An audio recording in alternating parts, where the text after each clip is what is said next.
মায়ার নবী 4 নম্বর বলেন, মাল পাইলা, বংশ ভালো পাইলা, সুন্দর পাইলা, এরপরে দিনদার যদি হয় তাহলে সোনায় সোহাগা এই 4টা বিষয় দিকে বিবাহ করায়া দাও।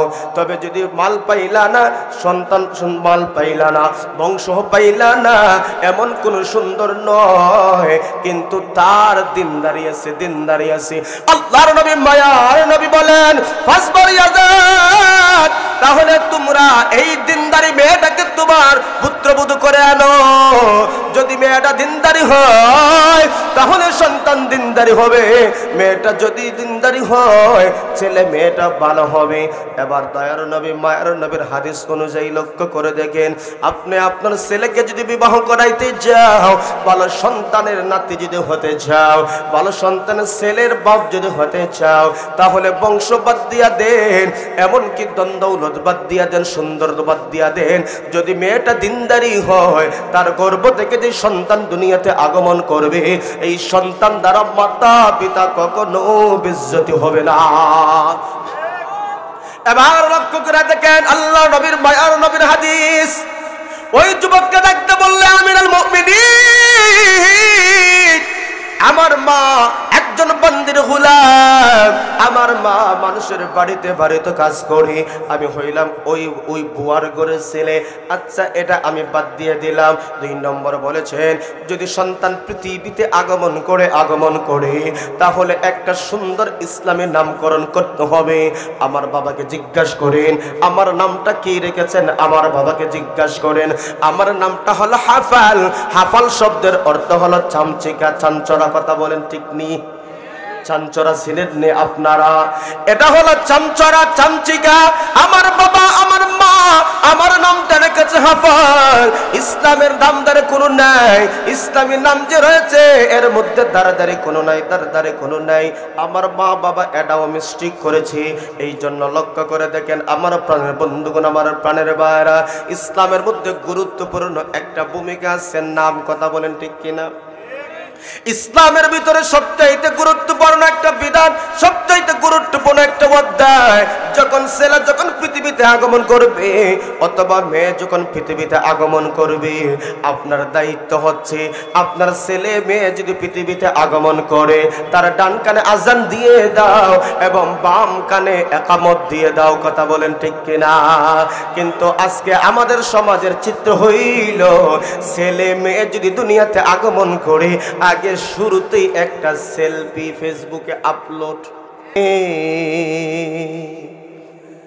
जिंदगी में बंदगी तो करना है, जिंदगी बे बंदगी शर्मिंदगी, जिंदगी बे बंदगी शर्मिंदगी। हर तमन्ना दिल से रखसत हो गई, हर तमन्ना दिल से रखसत हो गई। अब तो आजा, अब तो खलवत हो गई, अब तो आजा, अब तो खलवत हो गई। जिंदगी में बंदगी तो करना है, जिंदगी में बंदगी तो करना है, जिंदगी बे बंदगी शर्मिंदा है, जिंदगी बे बंदगी शर्मिंदा है। আলহামদুলিল্লাহ, পার্শ্বপাড়া এলাকাবাসী ও যুব সমাজের উদ্যোগে 15তম বার্ষিক তাফসীর কোরআন মাহফিল চলমান অধিবেশনের শ্রদ্ধাভাজন সম্মানিত সভাপতি সাহেব, মুআজ্জাজ মুকাররম উলামায়ে কেরাম, দিগার হযরত মুরব্বিয়ানে আযম, আমার প্রাণের কলিজার টুকরো যুবক ভাই, স্নেহের ছোট ভাই, মাইকের আওয়াজ যতদূর গিয়ে পৌঁছতেছি, পর্দার আড়ালে শ্রবণরত অত্যন্ত শ্রদ্ধায় মা বোন, আলোচনা শুরু করবার পূর্বে মহান রব্বুল আলামিনের দরবারে অফুরন্ত নিয়ামতের শুকর আদায় করি, যিনি আমাকে আপনাকে দয়া করে মায়া করে কোন কোন শীতের মাঝেও কোরআন এবং হাদিস থেকে কিছু আলোচনা শোনার, কিছু আলোচনা বলার জন্যে জান্নাতি পরিবেশে আমাকে আপনাকে কিছু কথা বলা এবং আপনাদের শোনার জন্য আসার বসার তৌফিক দান করলেন। আমরা অন্তরে অন্তঃস্থল থেকে কালিমাত শুকর আদায় করি আলহামদুলিল্লাহ। আপনারা শুনেছেন পরিচালক ভাই, একটি বিষয় কর্তৃপক্ষ থেকে আমাকে নির্ধারিত দেওয়া হয়েছে। সন্তানের প্রতি পিতামাতার কি দায়িত্ব, এই বিষয়টা অত্যন্ত যুগ উপযোগী একটি বিষয়। সেই জন্য আমি আপনাদের সামনে পবিত্র কালামুল্লাহ শরীফের সূরা বনী ইসরাইল থেকে কয়েকখানা আয়াতে কারিমা তেলাওয়াত করেছি। এই আয়াতের ভিতরে কার কি দায়িত্ব আছে আল্লাহ পাক রব্বুল আলামিন চূড়ান্তভাবে নির্ধারণ করে দিয়েছেন। আলোচনা শুরু করার পূর্বে আমি আপনাদের কাছে একটা কথা বলতে চাই, বুঝে শুনে উত্তর দিবেন। আমাদের সমাজে সব থেকে বেশি অবহেলিত হচ্ছে পিতামাতা। কথা বলেন ঠিক কিনা? আমাদের সমাজে সব থেকে বেশি অবহেলিত হচ্ছে পিতা মাতা, সব থেকে বেশি অবহেলিত। এর কিছু কারণও আছে। আমরা যখন বৃদ্ধ হয়ে যাই তখন আমরা অভিযোগ তুলি, আমার ছেলে আমাকে পালে না, আমার মেয়ে আমার খোঁজ খবর নেয় না। কথা বলি ঠিক কিনা? আওয়াজ দিবেন, আওয়াজ না দিলে কথা জমে না। কথা বলেন ঠিক কিনা? কার কতটুকু দায়িত্ব আছে আমরা যদি বুঝতাম, জানতাম, পালন করতাম, তাহলে প্রত্যেকের দায়িত্ব সঠিকভাবে পালন করতে। কথা বলেন ঠিক কিনা? শুধু কি ছেলে মেয়েদেরই দায়িত্ব আছে মা বাবার খেদমত করা? মাতা পিতার কি কোনো দায়িত্ব ছেলে মেয়েদের উপরে নাই? কথা বলেন ভাই, আসেনি না নাই? এখানে আমরা দুই শ্রেণী মানুষ বসে আছি। একদল আছেন মা বাপ হয়ে গেছেন, কথা বলেন ঠিক কিনা? আরেকদল আছেন ভবিষ্যতে কপালে থাকলে মা বাবা হবে। কথা কোন ঠিক কিনা? দুই শ্রেণী আমরা বসে আছি। গুরুত্বপূর্ণ বিষয়, সমাজের জন্য অত্যন্ত আবশ্যকীয় একটি বিষয়। এখান থেকে আমাদেরকে আজকে নতুন করে একটা সবক, একটা প্রেরণা আমাদেরকে মনের মধ্যে নিয়ে আমরা সামনে এগুতে হবে, নতুবা আমাদের ভবিষ্যৎ অন্ধকার। কথা বলে ঠিক কিনা? ছেলে মেয়েদের কিছু দায়িত্ব আছে মাতা পিতার উপরে। মাতা পিতা যদি ছেলে মেয়ের দায়িত্বগুলো পালন করে, ভবিষ্যতে যে ছেলে মেয়ে হবে অবশ্যই এই ছেলে মেয়ে মাতা পিতার খেদমত করবে। কথা বলেন ঠিক কিনা? শুধু আমরা অভিযোগ তুলি যে আমার ছেলে আমারে পালে না, আমার ছেলে আমার খোঁজ খবর নেয় না। কথা বলেন ঠিক কিনা? এটা আমরা অভিযোগ বিচার দিই। সেই ধারাবাহিকতায় কার কতটুকু দায়িত্ব বুঝেন। ইতিহাস থেকে একটা কথা আপনাদেরকে শোনাই, এরপরে মূল আলোচনা যাব। এটাও আলোচনার একটা অংশ। অর্ধ পৃথিবীর বাদশাহ আমিরুল মুমিনিন হযরত উমর রাদিয়াল্লাহু তাআলা আনহুর কাছে এক ব্যক্তি আইসা অভিযোগ দিয়েছে তার সন্তানের প্রতি, হুজুর আমার ছেলেটারে আপনি একটু বুঝান তো, সে আমার কথা মানে না, তার মার খেদমত করে না, আমার কথাও মানে না, উল্টাপাল্টা করে। তাকে একটু বুঝান এই ছেলের দায়িত্ব কতটুকু মাতা পিতার উপরে, আপনি তাকে একটু বুঝান, ওয়াজ কইরা দেন। কত তো বাস্তব। কথা বলেন ঠিক কিনা? আমির আল মুমিনিন ছেলেকে ডাইকে আনলেন, বাবা তোমার আব্বা যে তোমার বিরুদ্ধে অভিযোগ এনেছে, এটা কি সত্য না মিথ্যা? ছেলে বলল, হুজুর আমার বাবা আমার বিরুদ্ধে যে অভিযোগটা তুলেছেন 100 সত্য, এর মধ্যে কোনো মিথ্যা নাই, তাইলে তোমার বাবার খেদমত করো না কেন? ওই সময় বুদ্ধিমান ছেলে আমির আল মুমিনিনকে প্রশ্ন করেছিল, হুজুর পৃথিবীতে যত ছেলে আছে, সন্তানাদি আছে, তারা কি শুধু মা বাবার খেদমতই করে যাবে? মা বাবার কি কোনো দায়িত্ব নাই ছেলে মেয়েদের উপরে? কথা বলেন না কেন? আমির আল মুমিনিন কি আপনি আমার মতন? কথা বলেন না কেন? যে ওমরের নাম শুনলে শয়তান পর্যন্ত এই রাস্তা দিয়ে যাইতো না। কথা কোন ঠিক কিনা? যে আমিরুল মুমিনিন যে রাস্তা দিয়ে যাইতেন, এই রাস্তায় শয়তানও চলতো না, তাহলে কত গরম ছিলেন? কথা বলেন ঠিক কিনা? আমির আল মুমিনিন চিন্তায় পড়ে গেলেন, আমার সামনে এই বালক কি প্রশ্ন করেছে, অবশ্যই এই বালকের বুকে সাহস আছে। কথা বলেন ঠিক কিনা? তো আমিরুল মুমিনিন বললেন, অবশ্যই মাতা পিতার প্রতি সন্তানের অবশ্যই দায়িত্ব আছে। উনি 3টা দায়িত্বের কথা বলেছিলেন। আমরা যারা অভিভাবক আছি, এগুলা যদি আমরা একটু মাথায় রেখে চলিস, পরিবার সুন্দর হবে, সমাজ সুন্দর হবে। কথা বলে ঠিক কি? আমির আল মুমিনিন বললেন, হ্যাঁ বাবা, অবশ্যই সন্তানের প্রতি মাতা পিতার কিছু দায়িত্ব আছে। এবার ওই বালকটা ডাকতে বলল, আমির আল মুমিনিন, আপনি যদি বলতেন সন্তানের প্রতি মা বাবার কি দায়িত্ব আছে, আপনার যদি একটু বলতেন, তাইলে আমার জীবনে আমি মিলিয়ে দেখতাম আমার মা বাবা আমার কি দায়িত্বগুলা পালন করেছি। আমির আল মুমিনিন ডাকতে বললে, হে যুবক শুনো, উদ্দেশ্য করে বললেন তাম দুনিয়ার মানুষদেরকে। আমির আল মুমিনিন উদ্দেশ্য করে বললেন, শুনো। বাবাকে ডাকতে বললেন, তুমিও শুনো, একজন নেককার সন্তান যদি পাইতে হয়, একজন ভালো ছেলে মেয়ে যদি পাইতে হয়, অবশ্যই মাতা পিতার উপর ছেলে মেয়ে ভালো পাওয়ার জন্য কয়েকটা দায়িত্ব।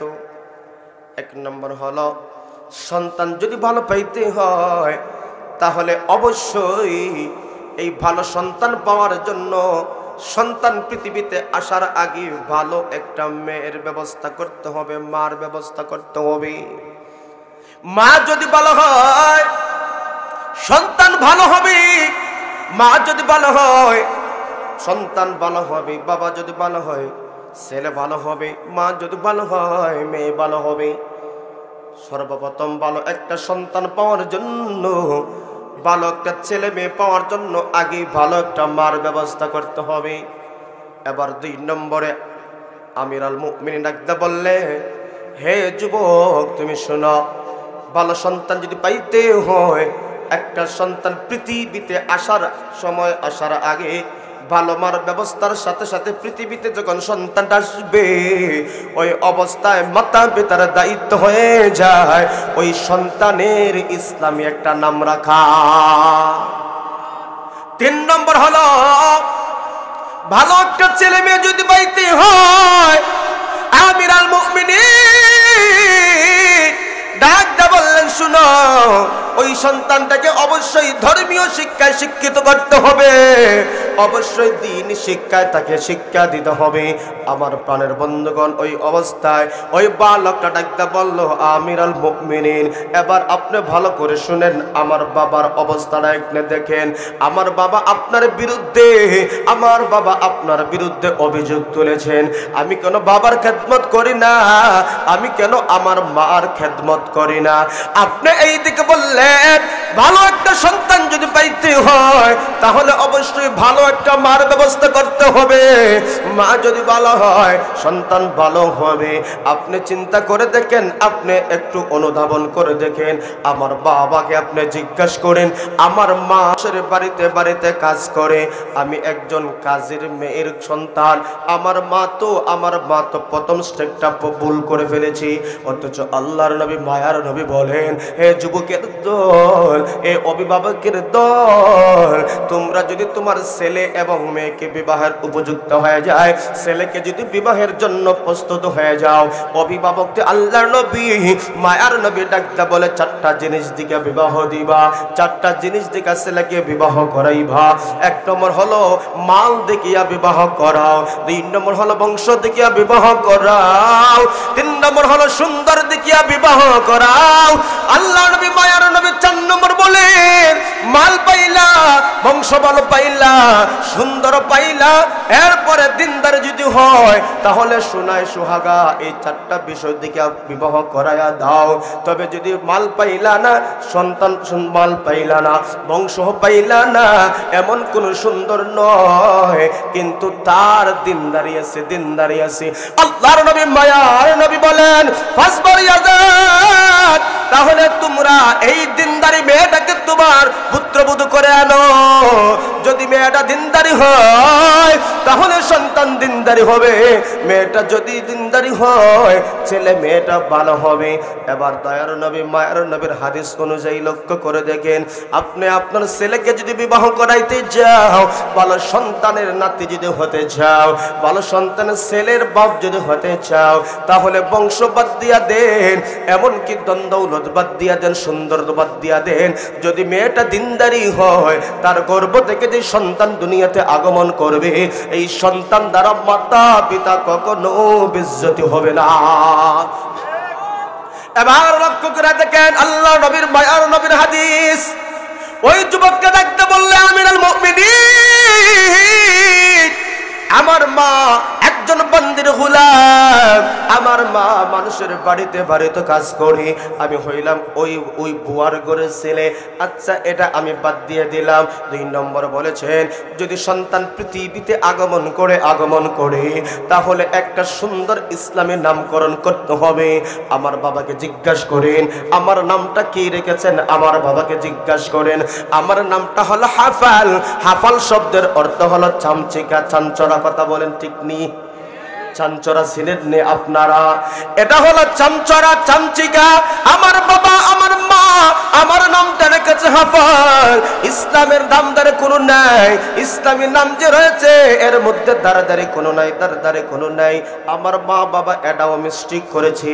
এই জন্য লক্ষ্য করে দেখেন আমার প্রাণের বন্ধুগণ, আমার প্রাণের ভাইরা, ইসলামের মধ্যে গুরুত্বপূর্ণ একটা ভূমিকা আছে নাম। কথা বলেন ঠিক কিনা? ইসলামের ভিতরে সবচাইতে গুরুত্বপূর্ণ একটা বিধান, সবচাইতে গুরুত্বপূর্ণ একটা অধ্যায়, যখন ছেলে যখন পৃথিবীতে আগমন করবে অথবা মেয়ে যখন পৃথিবীতে আগমন করবে, আপনার দায়িত্ব হচ্ছে আপনার ছেলে মেয়ে যদি পৃথিবীতে আগমন করে তার ডান কানে আজান দিয়ে দাও এবং বাম কানে একামত দিয়ে দাও। কথা বলেন ঠিক কিনা? কিন্তু আজকে আমাদের সমাজের চিত্র হইল ছেলে মেয়ে যদি দুনিয়াতে আগমন করে আগে শুরুতেই একটা সেলফি ফেসবুকে আপলোড। কথা বলে ঠিক না?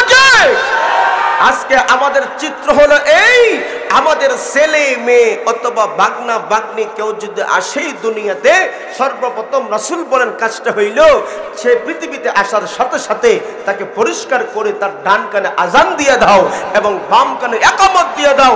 দুনিয়াতে আসার সাথে সাথে এক আল্লাহর বরত্ব তাকে শোনাইয়া দাও, এক তাওহীদের শিক্ষা তাকে শুনিয়ে দাও। আর আমরা তো মুসলমান হয়েছি, আমাদের নামও মুসলমানিত্ব নাই, কাজের মধ্যে মুসলমানিত্ব নাই। একটা ছেলে একটা মেয়ে যখন দুনিয়াতে আগমন করে এই শিশুটার কানে তাওহীদের বাণী শুনিয়ে দেওয়ার কথা ছিল, কিন্তু এই তাওহীদের বাণী বাদ দিয়ে আমরা ফেসবুকে একটা ছবি সর্বপ্রথম আপলোড। কথা বলেন ঠিক কিনা? ফেসবুকে সর্বপ্রথম আপলোড, আমি আমার বাগনার মামা হয়েছি। কথা বলেন না? কথা বলেন না? বাস্তবে আসেনি না নাই? অথচ রাসূল বলেন এটা হলো তোমাদের দায়িত্ব, তোমাদের দায়িত্ব, মা বাবার দায়িত্ব। এই দায়িত্বগুলো যদি অবহেলা করা হয় এই সন্তান তোমার খেদমত করবে কেমনে? কথা বলেন ঠিক কিনা? নাম ইসলামের মধ্যে গুরুত্বপূর্ণ একটা বিষয়। আমরা কিন্তু যেমনে তেমনে নাম রাখি। কথা কোন দিকে? যেমনে তেমনে আমরা নাম রাখি। অথচ আল্লাহর নবী হাদিস শরীফের মধ্যে উল্লেখ করেছেন আল্লাহর কাছে দুইটা নাম বড় পছন্দনীয়, সুবহানাল্লাহ বলেন।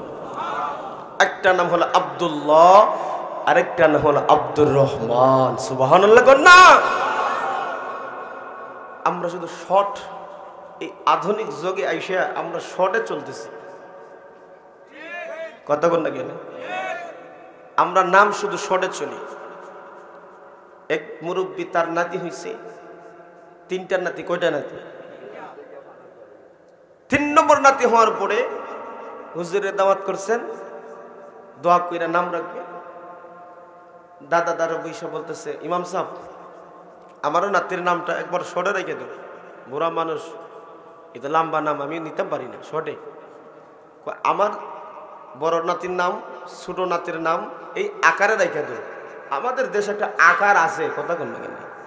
কথা বলেন আসেনি? নাম রাখতে কয় যে বড় ফুয়ার নাম, ছোট ফুয়ার নাম, আকার আকার, এই আকারে চলছে আমাদের। অথচ আপনি বহিরা বিশ্ব গিয়ে দেখেন, বাবার নামও আব্দুল্লাহ, ছেলের নামও আব্দুল্লাহ, দাদার নামও আব্দুল্লাহ, কথা বল না? আব্দুল্লাহ ইবনে আব্দুল্লাহ, আব্দুল্লাহ ইবনে আব্দুল্লাহ, এইভাবে সকলের নামে আব্দুল্লাহ রাখে। তারাও কিন্তু চিনে, তারাও কিন্তু পরিচয় পায়, কথা বলেন ঠিক কিনা? কিন্তু আমাদের অবস্থা হলো এই, আমাদের অবস্থা হলো এই যে আমরা নাম রাখতে যাইয়া যে ভুলটা করি, আকারে রাখতে যাইয়া আমরা অনেক সময় মিস্টেক করি। দাদাই কইল, হুজুর রেখে দেন। ইমাম সাহেব কইলা, কি নাম রাখবো? আমার বড় নাতির নাম হলো হারু। কি নাম? হারু। হারু, আচ্ছা কোন হারু ইসলামে কোনো খাতারে পড়ে? এরকম নাম নাই, সমাজে নাই। আরে সমাজের নাম রাখছে নান্টু, রাখছে মিন্টু, রাখছে পিন্টু, রাখছে প্রিয়াঙ্কা, কথা বলেন ঠিক কিনা? সমাজে এইগুলা চলে। ডলিউড বলিউডের নাম হামেশা চলে মুসলমানের ঘরে, কথা বলেন ঠিক কিনা? নাম রাখছে কি? হারু। ইমাম সাহেব কইলে একটু সামনে যাই, কি তা কই দেখি। 2 নম্বরটা নাম কি? নারু।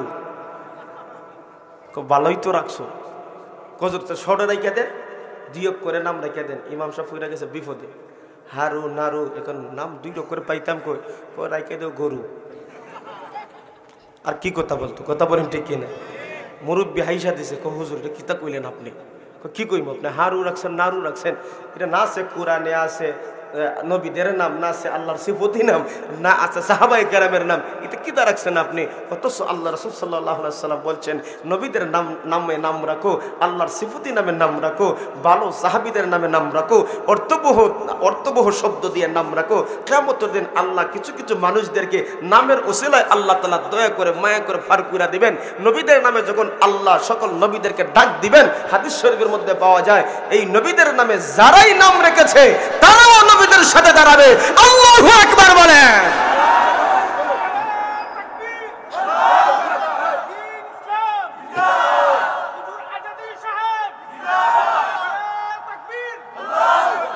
আল্লাহ তাআলা দেখবেন, ভাই রে আমার নবীদের নামে নাম রাখছে, তারাও দাঁড়াই গেছে, কি করি। তখন বিচার শুরু করবেন তাদের। আল্লাহ নবী, মায়ার নবী বলেন, কিছু কিছু মানুষকে তো নবীদের নাম রাখার কারণে আল্লাহ দয়া কইরা মায়া কইরা ওই সমস্ত বান্দাদেরকে জান্নাতের মেহমান বানায় দিবেন। লেনদেনে মুসলমানিত্ব নাই, কথা বলে ঠিক। ইসলামের ভিতরে নাম ইম্পর্টেন্ট একটা অধ্যায়। আমাদের যে অবস্থা, আল্লাহ না করুক, অসংখ্য অগণিত দুর্ঘটনা আমাদের বাংলাদেশে হয় কি হয় না? কথা বলেন না ভাই? দাড়ি রাখলাম না, নবীর সুন্নত মাফিক পোশাক পরলাম না, আল্লাহ না করুক যদি একজন মানুষ মারা যায়, আইডি কার্ডের মধ্যে যদি পরিচয় লেখা থাকে, নাম যদি মুসলমানের আকারে না হয়, উল্টাপাল্টা নাম হয়, তাহলে আইডি কার্ড দেখে শনাক্ত করা যাবে না মুসলমান না হিন্দু, কথা বলেন ঠিক কিনা? পোশাকে নাই, চেহারা নাই, চুলে নাই, দাড়ি নাই, কোনো কিছুতে নাই, কাফর তোলা ছাড়া সম্ভব না, কথা বলেন ঠিক না? ঠিক। আজকে আমরা মুসলমান হয়েছি, গরু খাইয়া মুসলমান হয়েছি, নামাজ পড়ি না, রোজা রাখি না, হজ করি না।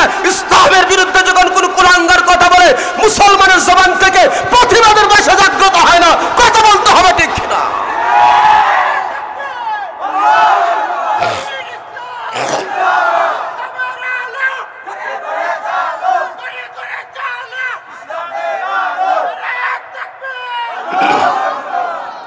আমরা মুসলমান, আমরা মুসলমান।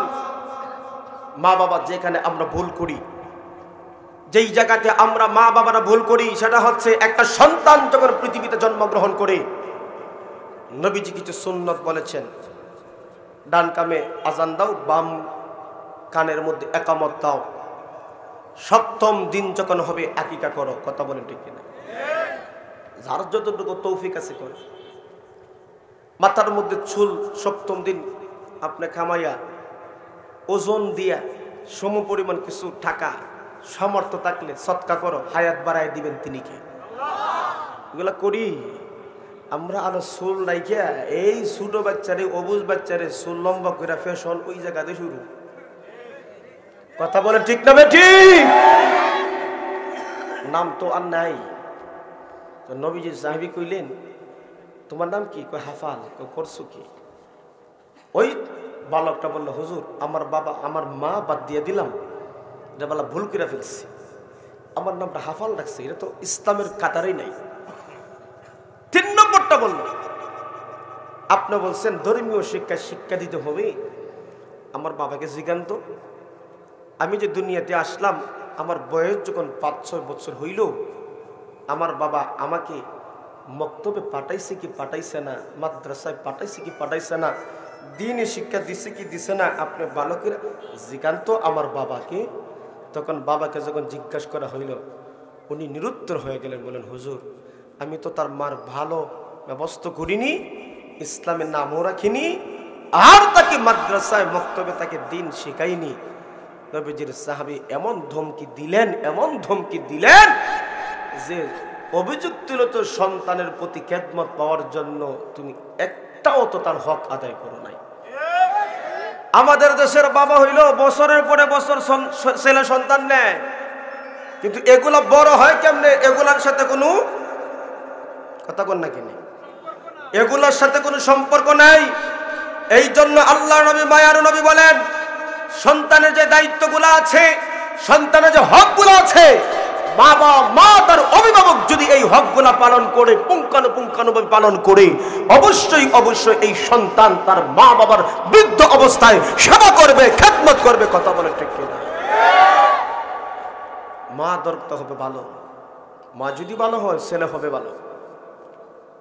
আমির আল মুমিনের ঘটনা দিয়ে যেটা শুরু করছি, আমির আল মুমিনের সেই সময় শাসন আমলের অবস্থায় আপনাদেরকে তুলি। আমির আল মুমিনিন অর্ধ পৃথিবীর শাসক, অর্ধ পৃথিবীর বাদশাহ আমির আল মুমিনিন রাত্রে গভীরে নিশীতে মানুষের খোঁজ খবর নেওয়ার জন্য আমির আল মুমিনিন বের হয়ে যেতেন। আমার জনগণ কিভাবে বসবাস করে, আমার জনগণরা কেমনে চলে, আমার জনগণরা সুখে আছে না দুঃখে আছে। কিন্তু আমাদের সমাজে যারা এমপি হয়, মন্ত্রী হয়, মেম্বার হয়, চেয়ারম্যান হয়, যারা জনপ্রতিনিধি হয়, ভোটের আগে আগে মানুষের বাড়িতে আসে, আর নির্বাচন যখন চলে যায়, ফাঁস হয়ে যায়, এমপি মন্ত্রী সিংহাসনে বসে জনগণ তার বাড়িতে দৌড়ায়। কথা বলেন ঠিক কিনা? ও মুসলমান, ইসলামের সোনালী যুগের ইতিহাসটা আপনার স্মরণ করে দেখেন। আল্লাহ নবীর মায়ার নবীর সাহাবীরা কোন কলেজে পড়েছেন, কোন ভার্সিটি পড়েছেন, কোথায় তারা পিএইচডি ডিগ্রি করেছেন? না না না, তাদের শাসন আমল আর আমাদের শাসন আমল রাত আর দিন পার্থক্য। কথা বলেন ঠিক কিনা? তাদের শাসন আমল শাসকরা যারা ছিলেন আল্লাহর কাছে তারা দায়বদ্ধ ছিলেন। ও মালিক, আমাকে আপনি গুরু দায়িত্ব দিয়েছেন, একটা কুকুর যদি অনাহারে মারা যায়, কিয়ামতের কঠিন ময়দানে আল্লাহর সামনে আমাকে জবাব দেওয়া লাগবে। কথা বলেন ঠিক কিনা?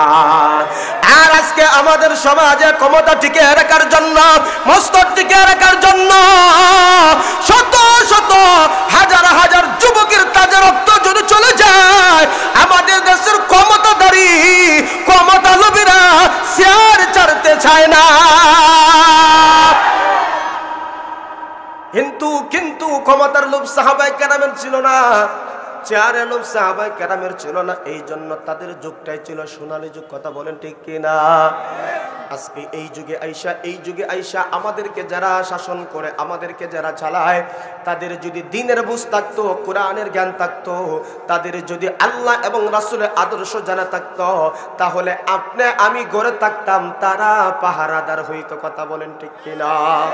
সোনালি দিনের সেই উমর খালিদ, আজ তোমাদের বড় প্রয়োজন।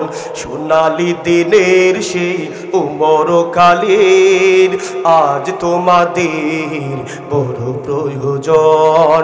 তোমাদের অভাবে ধরণীতে আজ চলছে জালিমের নিপীড়ন, আজ তোমাদের বড় প্রয়োজন, আজ তোমাদের বড় প্রয়োজন।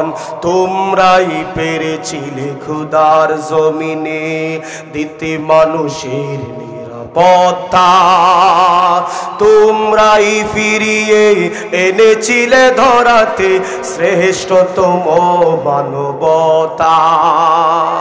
তোমরাই পেরেছিলে খোদার জমিনে দিতে মানুষের নিরাপত্তা, তোমরাই ফিরিয়ে এনেছিলে ধরাতে শ্রেষ্ঠতম মানবতা। আজ তোমাদের অভাবে মাজলুম জনতা তিলে তিলে সয়ে জ্বালাতন, আজ তোমাদের বড় প্রয়োজন, আজ তোমাদের বড় প্রয়োজন। কথা বলেন ঠিক কিনা? আমিরুল মুমিনিন এমন একজন শাসক, আমিরুল মুমিনিন এমন একজন শাসক, রাতের গভীরে আধারে রাস্তা ঘাটে উনি বিচরণ করতেন, উনি বিচরণ করতেন, দেখতেন ওনার প্রজারা কেমন করে আছে, ওনার শাসকের ভিতরে যারা চলতেছেন তাদের অবস্থা কেমন, কে খাইতে পারে কে খাইতে পারে না, খোঁজ খবর নেওয়ার জন্য রাত্রে গভীরে উনি যখন বের হয়ে যেতেন, হঠাৎ করে যাইতে যাইতে একটা ঘরের পাশে যখন নবীজির সাহাবী চলে গেলেন, এই ঘরের পাশে যাইতে যাইতে যখন গভীর রাত্র হয়ে গেল, তাহাজ্জুদের আগ মুহূর্তে হয়ে গেল, ওই হঠাৎ করে দেখা যায় মা এবং মেয়ের কথোপকথন শোনা যায়, কথাবার্তা শোনা যায়। কি কথাবার্তা? মেয়ে ডাকতে বলল, ও মা, রাত্র যখন একবারে শেষ প্রান্তে চলে আইতেছে, আমাদের যে গাভিনগুলো আছে আমাদেরকে দুধ দহন করতে হবে। আমিরুল মুমিনিন বাহির থেকে আওয়াজগুলো শুনতেন, তাহলে দেখি কি করে তারা। এবার মাও ডাকতে বলে, ঠিক আছে দুধ দহন করো। কথার কথা আমার প্রাণের বন্ধুগণ, দুধ কথার কথা 20 লিটার দিত, 20 লিটার। আজকে দেখা যায় গাভিনগুলা দুধ দিয়েছে 18 লিটার অথবা 15 লিটার, কিন্তু তাদের 15 জন গ্রাহক নয়, 20 লিটার দুধ দিত, 20 জন গ্রাহক ছিল। আজকে দেখা যায় 5 লিটার কম দিয়েছে, তাহলে 5 জন গ্রাহককে কম অবশ্যই দিতে হবে। এবার মেয়ে আয়েশা ডাকতে বলল, মা, আজকে দুধ পাইলাম 15 লিটার, কি করব আপনি বলেন।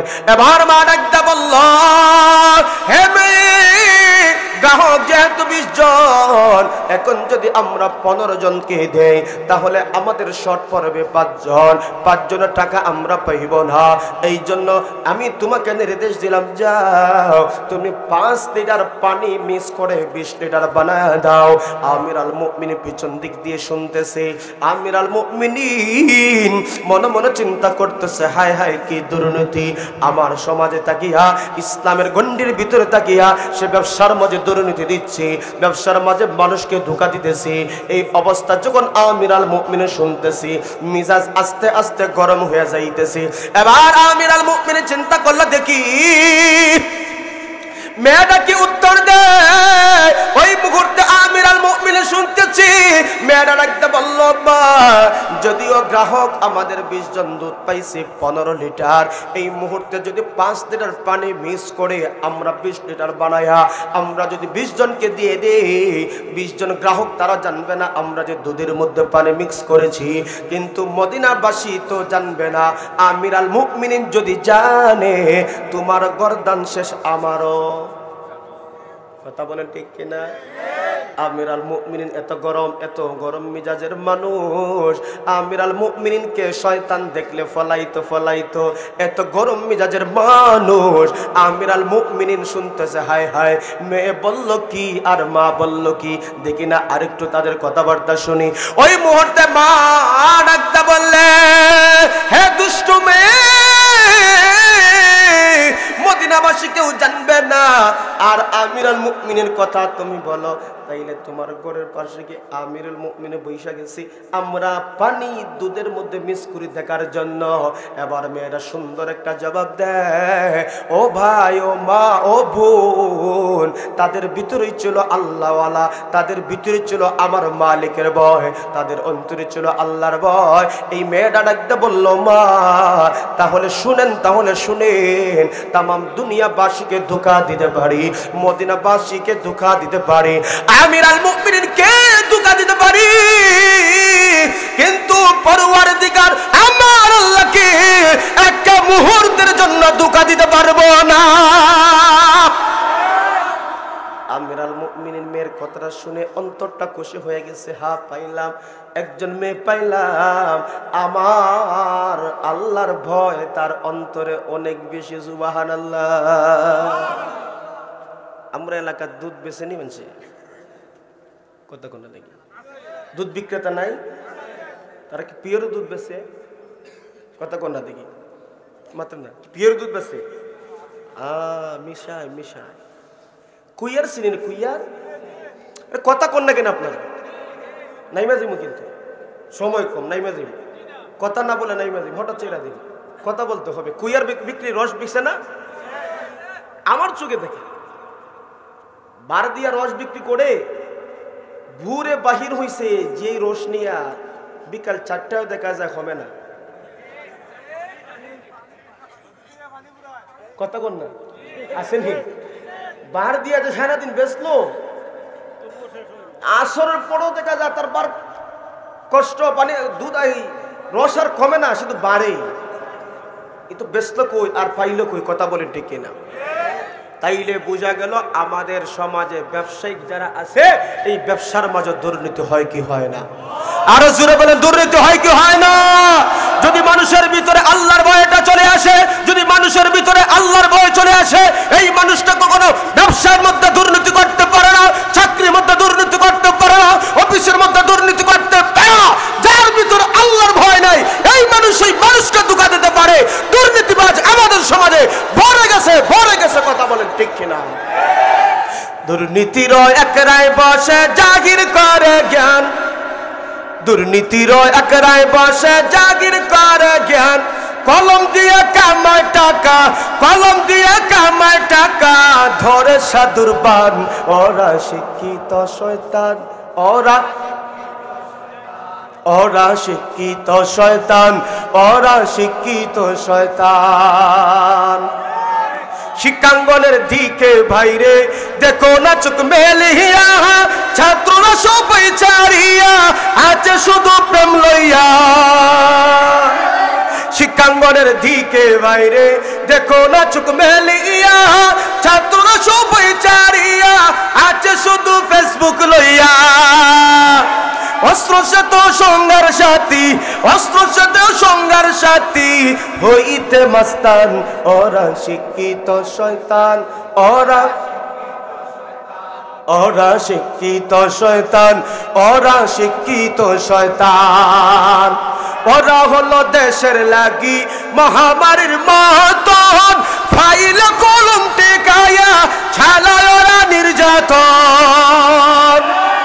ওরা হলো দেশের লাগি মহামারীর মতন, ফাইল কলম টেকায়া ছালায় ওরা নির্যাতন। ঘুষের টাকায় ওদের ভুরি, ঘুষের টাকায় ওদের ভুরি, করে যে টান টান। ওরা শিক্ষিত শয়তান, ওরা শিক্ষিত শয়তান, ওরা শিক্ষিত শয়তান। আসেনি না নাই? বলবো না, অসুবিধা আছে? কথায় কাজে মিল আছে নি? বলবো? চলবে? পীরগিরি আর মাজার পূজায় চলছে দেশটা জুড়িয়া, শিরকি আর ভণ্ডামিতে দেশটা গেছে ভরিয়া। পীরগিরি আর মাজার পূজায় চলছে দেশটা জুড়িয়া, শিরকি আর ভণ্ডামিতে দেশটা গেছে ভরিয়া। গাজার কলকি টান মারিয়া, গাজার কলকি টান মারিয়া দেখায় খাজার শান। ওরা শিক্ষিত শয়তান, ওরা শিক্ষিত শয়তান, ওরা শিক্ষিত শয়তান। আসেনি না নাই? সাত দিসলা খাই ভাল লাগে, এটা আমি 5 লাগাই খাওয়া লাগবে। কথা শুন, ওই তো স্যার এটা দুল দিলে 5 লাগাই তোলা লাগবে। কথা বলে ঠিক এখন ফুটা খাইলে তো গলা ওলা। কথা কন না, চলবো নি?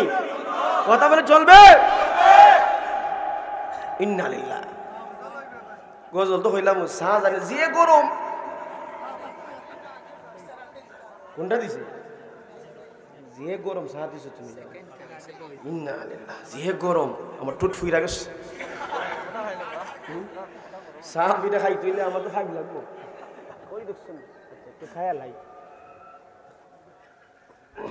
যাক, গলা তো রস মাসে মাঝে আনা লাগে, নাইলে হয় না। কথা বলেন ঠিক না বেঠে?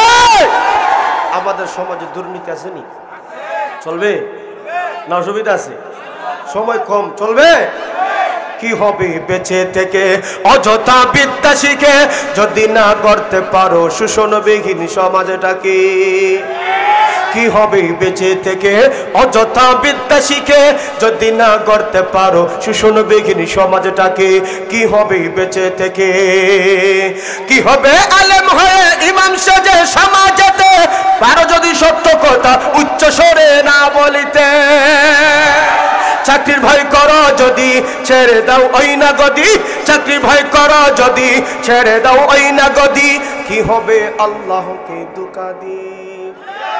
কি হবে বেঁচে থেকে অযথা বিদ্যা শিখে যদি না করতে পারো শোষণবিহীন সমাজটাকে?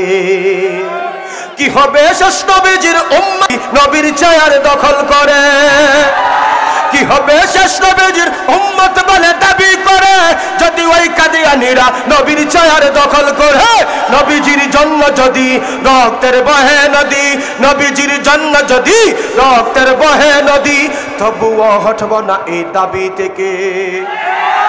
আমার নবীজির খতমে নবুয়তকে টিকিয়ে রাখার জন্য, আমার নবীজির খতমে নবুয়তের জন্য যদি জান দিতে হয়, মাল দিতে হয়, আল্লাহর পথে আল্লাহর দ্বীনকে কায়েম করার জন্য কে কে রাজি আছেন হাতটা তুলে আমার আল্লাহকে দেখা দাও।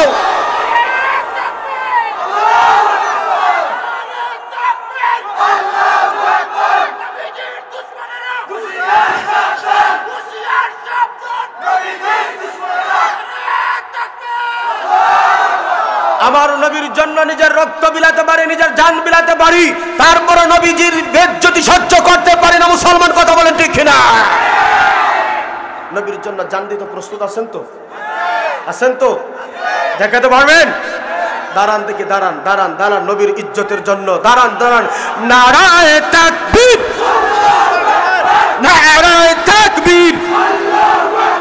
দিন ইসলাম, দিন ইসলাম, জিন্দাবাদ জিন্দাবাদ।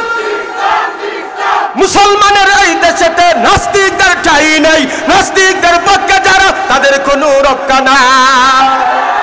মুসলমানের এই দেশেতে ইস্কন্দের ঠাঁই নাই, ইস্কন্দের পক্ষে যারা তাদের কোনো রক্ষা নাই। ইস্কন্দের পক্ষে যারা নিয়ত অবস্থান, এই বাংলাটাই হবে না যাও হিন্দুস্তান। জুরকদমে সামনে চলো, বজ্রকণ্ঠে আওয়াজ তোলো, সবাই মিলে একই তালে দাও নাস্ত গান। নারায়ে তাকবীর, নারায়ে তাকবীর। দিন ইসলাম, দিন ইসলাম, জিন্দাবাদ জিন্দাবাদ। নারায়ে তাকবীর। মোটামুটি শক্তি আইছে, ঠিক নেই? চলবে? কথা বলে চলবে? বসেন বসেন, ইনশাল্লাহ সামনে হবে। যেই কথা বলছিলাম, মাঝে মাঝে ইমানি চেতনা, ইমানি উদ্দীপনা আনার দরকার আছে নি? কথা বলেন। সব সময় সব সময় ঘুমিয়ে থাকলে হবে না, জাগ্রত হতে হবে। কথা বলেন ঠিক কিনা? অনেকে আমাদেরকে বলে, হুজুর আপনারা বক্তব্যের মাধ্যমে অনেক সময় গরম হয়ে যান, আস্তে আস্তে কথা কওয়া যায় না। কথা তো ভালো না খারাপ? এর নবীজির একটা দেখছে, নবীজির আরেক ব্যবহার দেখে নাই।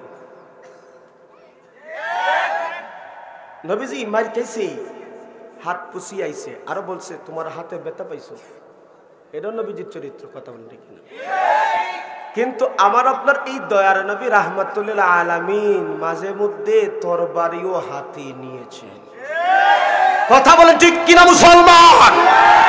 আমরা নবীর সুন্নাত মিটা সুন্নাত পালন করি, আর নবীজির জালামি সুন্নাত তরবারি হাতে নেওয়া আমরা মুসলমান সেটা ভুলে গেছি। এই জন্য নাস্তিক মুরতাদরা ইসলামকে নিয়ে ছিনিমিনি করার চেষ্টা করে। বাংলা জমিনে কথা বলেন ঠিক কিনা? সুন্নাত দুইটি দরকার। কথা বলেন ঠিক কিনা? সুন্নাত দুইটি দরকার, মিঠাটাও দরকার, আর শ্রেষ্ঠত্ব ওইটা তাহাজ্জুদ সেটাও দরকার। কথা বলেন ঠিক কিনা? প্রয়োজন বুদের লড়াই হবে, সংগ্রাম হবে, জিহাদের ময়দানে লড়াইয়ের জন্য প্রস্তুতি নিতে হবে। কখন জানি হক বাতিলের লড়াই শুরু হয়ে যায়, সেই দিন আমাকে আপনাকে কোরআনের একজন সৈনিকের ভূমিকায় মাঠে নামতে হবে। কথা বলেন ঠিক কিনা? মানুষের ভিতরে যদি আল্লাহর ভয় আসে, ওই মানুষটা দুর্নীতি করতে পারে না, সুদ খাইতে পারে না, ঘুষ খাইতে পারে না, অন্যায়ভাবে কাহারও জমি দখল করতে পারে না। কথা বলেন ঠিক কিনা? কারণ আমার প্রত্যেকটা কাজ এবং কর্মের হিসাব দেওয়া লাগবে কার কাছে? জবানটা খুলে বলেন কার কাছে? আমিরাল মুমিনের কথা স্মরণ আছে?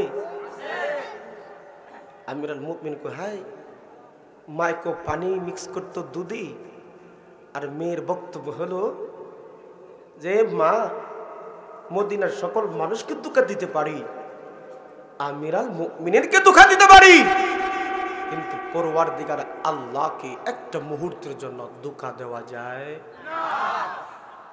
ঈমান তাদের কতটুকু দামি ছিল, তাকওয়া কতটুকু ছিল। আমিরাল মুমিনিন আবার ঘরের মধ্যে লাল একটা চিহ্ন দিয়ে রেখা দিয়ে চলে গেছে। ফজরের পর হয়ে গেল, মদিনার যখন কোট বসবে, মদিনা কোট বসার সময় আমিরাল মুমিনিন দুইজন সাহাবীকে ডাকদা বললেন, যাও অমুক এলাকায় অমুক গল্লিতে রেড সিগন্যাল একটা গড় আছে, ওই গড়ে যাদেরকে পাইবা তাদেরকে বলবা আমিরাল মুমিনিন তাদেরকে তলব করছে। আমিরাল মুমিনিন এই কথা যখন বললেন, ওই মুহূর্তে লক্ষ্য করে দেখেন সাহাবায়ে কেরাম আমিরাল মুমিনের আদেশ অনুযায়ী এই গল্লিতে যাইয়া যখন রেড সিগন্যাল দেখছেন, রেড সিগন্যাল দেখার পরে এই ঘরের মধ্যে কয়জন সদস্য আছে জানছেন? খুঁজলিয়া দেখেন এক মেয়ে এবং মা। মেয়ে এবং মাকে বললেন, আমিরাল মুমিনিন তোমাদেরকে তলব করেছেন মদিনা কোর্টে যাওয়ার জন্য। মা ডাকদা বলল, আমাদের অপরাধ কি? আমরা কেন মদিনা কোর্টে যাব? কি আমাদের অপরাধ? এবার দুইজন সাহাবী ডাকদা বললেন, আমরা জানি না, আমিরাল মুমিনের নির্দেশ, আমরা জানি না কেন উনি নির্দেশ দিয়েছেন। এখানে গেলেই তোমরা বুঝতে পারবা। আমিরাল মুমিনের কথা অনুযায়ী মা এবং মেয়ে যখন মদিনা কোর্টে হাজির হয়ে যায়, মার ভিতরে একটা সন্দেহ, হায় হায়, রাত্রে যে আমি এবং আমার মেয়ে দুধের মধ্যে পানি মিক্স করলাম, এই কথা আমিরাল মুমিন জানছে কিনা? সুরের মনে মনে কথা বলেন ঠিক কিনা? আমিরাল মুমিনকে মেয়ে ডাকদা বলল, কেন আমাদেরকে ডাকছেন? কি অপরাধ? অপরাধ কি জানি না, তবে আমিরাল মুমিনিন বললেন, তোমাকে একটা কথা বলবো, তোমার সাথে যে মেয়েটা আছে সে তোমার কি হয়? মেয়ে ডাকতে বলল, আমার মেয়ে। এবার আমিরাল মুমিন বললেন, তোমার মেয়ের বিবাহ পত্র কি দিয়েছো? বিবাহ দিয়েছো নাকি? এবার মেয়ে ডাকতে বলল, না, আমার মেয়ের বিবাহ দেই নাই। এবার লক্ষ্য করে দেখেন আমিরাল মুমিনিন মুস্কি মুস্কি হাসে,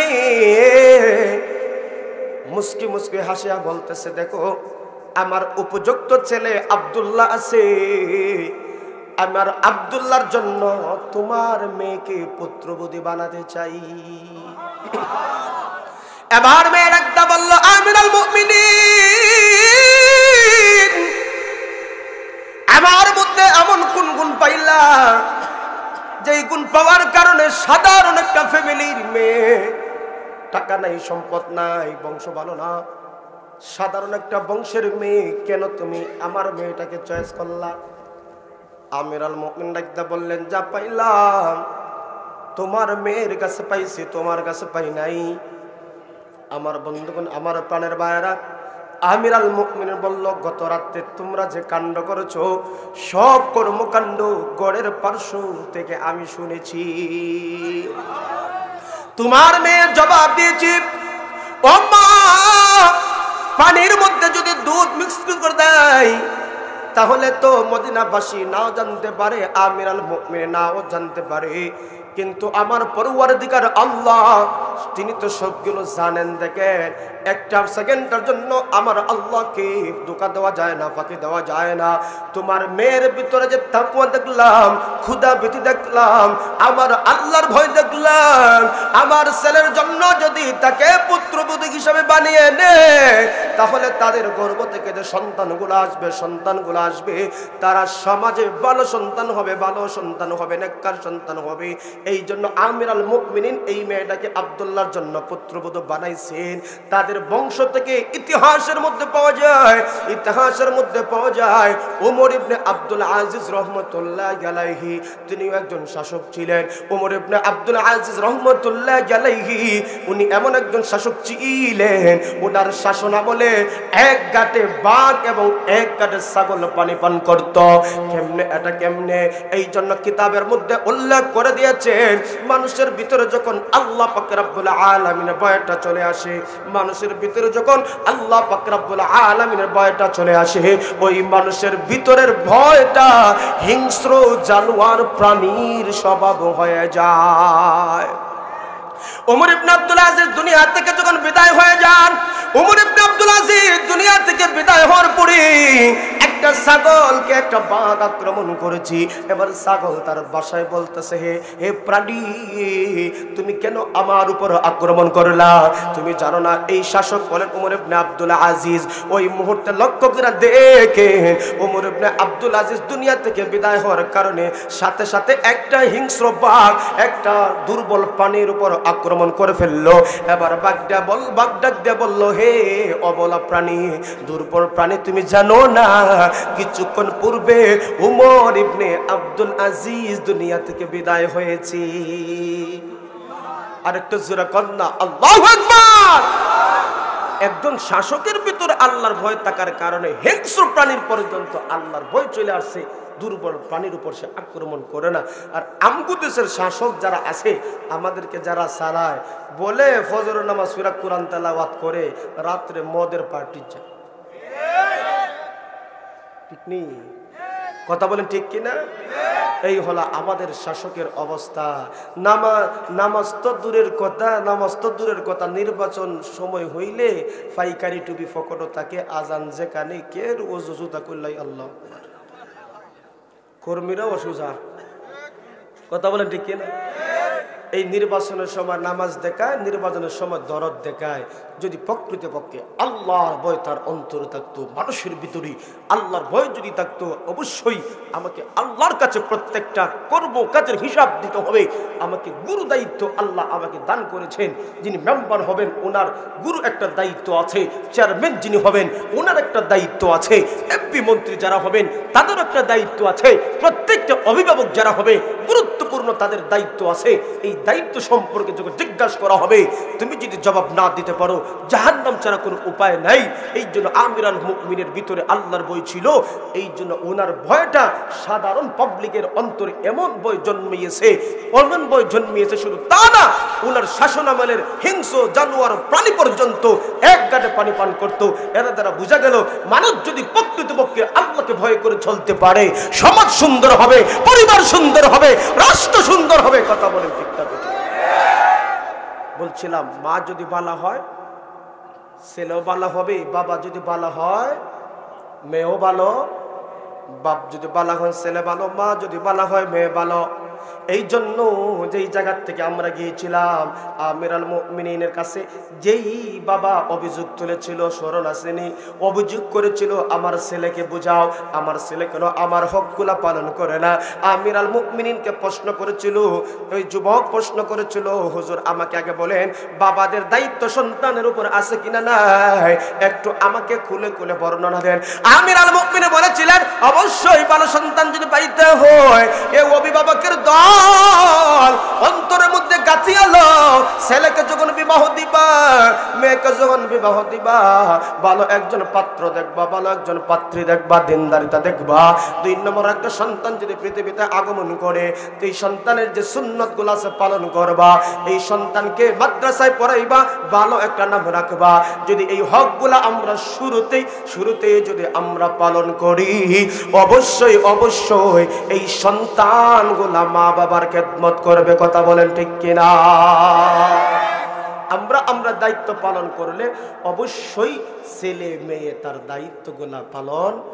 এই জন্য আল্লাহ পাক রব্বুল আলামিন বলেন ওয়া কাদা রাব্বুকা আল্লা তা'বুদু ইল্লা ইয়্যাহু ওয়া বিল ওয়ালিদাইনি ইহসানা।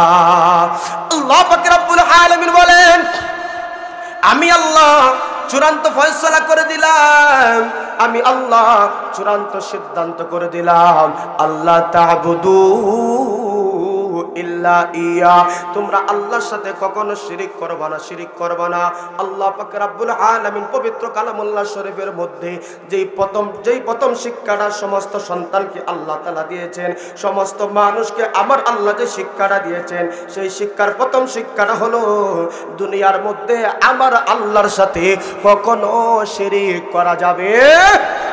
আমার আল্লাহ চূড়ান্ত ফয়সালা করে দিয়েছেন আল্লাহর সাথে শিরিক করা যাবে না, আল্লাহর সিফাতের সাথে শিরিক করা যাবে না। এই জন্য আমার আল্লাহ চূড়ান্ত ফয়সালা করলেন তোমরা আল্লাহর সাথে শিরিক করিও না। অন্য এক আয়াতে আল্লাহ তাআলা আরো বলেন ওয়া'বুদুল্লাহ ওয়া লা তুশরিকু বিহি শাইআ ওয়া বিল ওয়ালিদাইনি ইহসানা। আল্লাহ পাক রব্বুল আলামিন বলেন তোমরা আমি আল্লাহর সাথে কখনো ইবাদত শরীক করবা না, এবং আমার আল্লাহ পাশাপাশি আরেকটা চূড়ান্ত ফয়সালা করে দিয়েছেন ওয়া বিল ওয়ালিদাইনি ইহসানা, তোমরা মাতা পিতার সাথে ভালো ব্যবহার করবা, মাতা পিতার সাথে সৎ ব্যবহার করবা। এই সিদ্ধান্ত দিয়েছেন, জবানটা খুলে বলেন তিনি কে? এই জন্য তো লুকমান হাকিম তার সন্তানকে ওয়াজ করেছিল وَإِذْ قَالَ لُقْمَانُ لِابْنِهِ وَهُوَ يَعِظُهُ يَا بُنَيَّ لَا تُشْرِكْ بِاللَّهِ। লুকমান হাকিম তার সন্তানকে ওয়াজ করেছিল। লুকমান হাকিম বলল বাবা তুমি আল্লাহর সাথে কখনো শিরিক করবে না, আল্লাহর সাথে কখনো শিরিক করবে না। শিরিক অপরাধ, বড় মারাত্মক গুনাহ। ইন্নাশ শিরকা লাযুলমুন আযীম।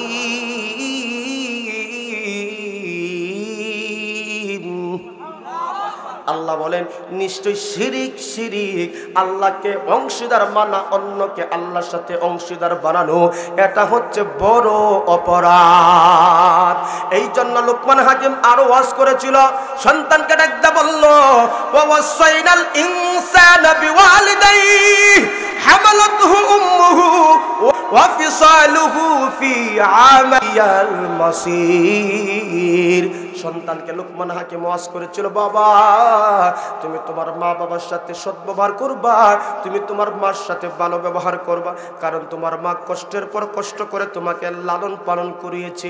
আল্লাহ পাক রব্বুল আলামিন ঘোষণা করেছেন শোনো তোমার মা বাবা তোমাকে কত কষ্ট করে লালন পালন করলো, তোমার মা তোমার বাবা তোমাকে কত কষ্ট করে লালন পালন করলো। হে যুবকের দল কখনো তোমার মা বাবাকে কষ্ট তুমি দিও না, তোমার মা বাবাকে কষ্ট দিও না।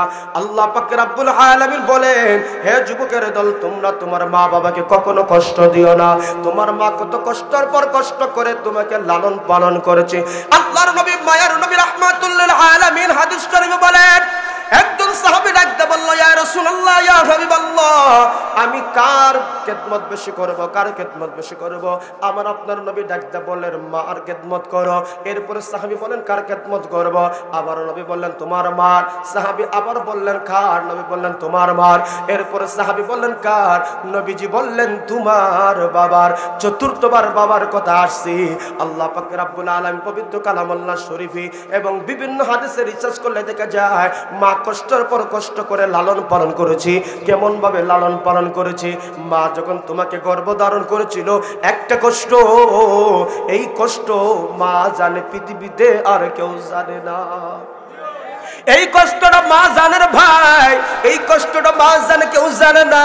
আমি আপনি যখন মার গর্ভের ভিতরে ছিলাম, আমি আপনি যখন মার গর্ভের ভিতরে ছিলাম, মা খেতে বসছি, আপনি তোর পেটের মধ্যে লাঠি দিয়েছেন, মা ব্যথায় কাতর হয়ে গেছে, শক্ত হয়ে গেছে। শাশুড়ি আম্মা ডাকতে বলে, মা গো তুমি খাও না কেন? কিন্তু দুঃখের কথা, শরমের কথা, আমি আপনি যে লাঠি মারলাম, এই কথা মার কাছে কেমনে খুলে বলে? কই এমনি খাই না। এটা একটা কষ্ট। 2 নম্বর কষ্ট হলো, মা যখন আমাকে দুনিয়াতে প্রসবের ব্যথা, এই প্রসবের ব্যথা, মা বাবা রে, আমরা কেউ তো এরকম ব্যথা অনুভব করি না। এটা মা সারা দুনিয়ার বুকে আর কেউ জানে না। এটা হলো 2 নম্বর। হলো 3 নম্বর হলো, মা যখন সন্তানকে 2 মাস যখন লালন পালন করে, বাবারা ঘুমিয়ে যায়, বাবারা ঘুমিয়ে যায়, কিন্তু ওই অবস্থায় মা কত কষ্টের পর কষ্ট করে তোমাকে লালন পালন করে দুধ পান করাইলো 2টা বছর। এই যে কষ্ট, এই জন্য 3 বার মার কথা বলছেন, এরপরে বাবার কথা বলছেন। কারণ বিভিন্ন হাদিস অনুযায়ী মারও ফজিলত আছে, বাবারও ফজিলত আছে। শুধু তাই না, হ্যাঁ যুবকের দল, তোমার মা তোমাকে দায়িত্বগুলো পালন করছে, এই জন্য তোমাকে অবশ্যই অবশ্যই তোমার মা বাবার খেদমত করতে হবে। আল্লাহর নবী, মায়ার নবী বলেন, তুমি যদি তোমার মা বাবাকে খুশি করতে পারো, আল্লাহর নবী বলেন, আমার আল্লাহ তোমার উপর খুশি হয়ে যাবেন। তোমার মা বাবা যদি রাজি হয়, আমার আল্লাহ তোমার উপর রাজি হয়ে যাবে। এই জন্য আমার আপনার ঘরে মা বাবা যারা আছেন, নবী বলেন তারাই হলো জান্নাত। যদি মা বাবাকে খুশি করতে পারি, আমার আল্লাহ আমাদেরকে জান্নাত দান করবে। জান্নাতে যেতে চাই কি চাই না? বড় ভাই আয়েশা গেছেন, আমি আলোচনা আর দীর্ঘায়িত করতে চাই না। আল্লাহ শুধু এতটুকু বলছেন, 2টা কথা আপনাদেরকে বুঝাইলাম, সময় কম। বড় ভাই আয়েশা গেছেন, আলহামদুলিল্লাহ। এই জন্য আমি আর আলোচনা দীর্ঘ করতে চাই না। 1 নম্বর আল্লাহ বলছেন, সেই কথা হলো, আল্লাহ বলছেন, আমি তোমাদেরকে চূড়ান্ত পর্যায়ে নির্দেশ দিলাম, কখনো আল্লাহর সাথে শিরিক করা যাবে না। 2 নম্বর আল্লাহ বলেন, মাতা পিতার সাথে তোমরা সৎ ব্যবহার করো। আমরা যদি আমার সন্তানের হকগুলা, দায়িত্বগুলো পালন করে থাকি, অবশ্যই এই সন্তান আমার আপনার সেবা করবে, খেদমত করবে। কথা বলেন ঠিক কিনা?